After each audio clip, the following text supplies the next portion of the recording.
In today's video, I'm going to teach you how to connect OneDrive to Microsoft Outlook with easy integration.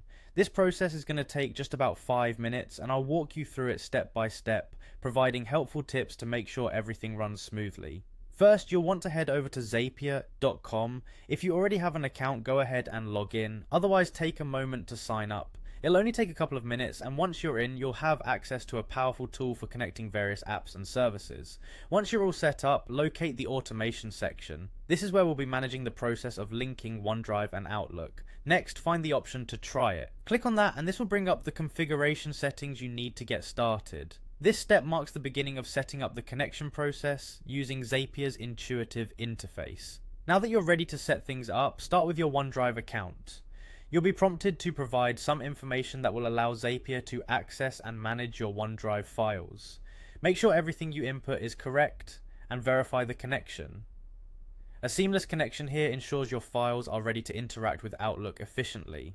After that, we need to establish a trigger. This trigger is what will initiate the actions you want to happen between OneDrive and Outlook. Essentially, you'll define what specific event in OneDrive should automatically spark an action in Outlook.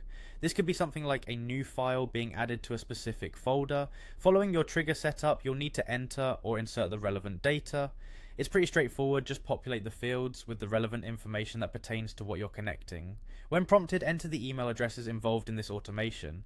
Zapier will use these to send your OneDrive notifications or updates to the intended Outlook accounts. Then you'll find another option to enter text or additional data as needed. Use this for any extra details that will accompany your setup, ensuring all pertinent information is accurately recorded.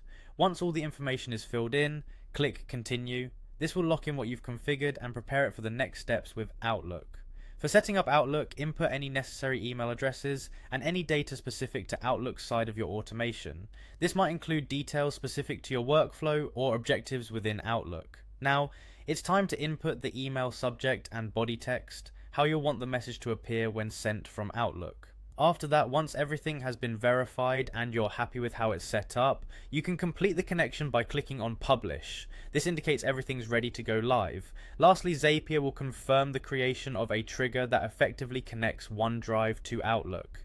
And that's it. You've just set up a seamless automation between OneDrive and Outlook using Zapier, allowing for efficient and automated workflows in your daily tasks.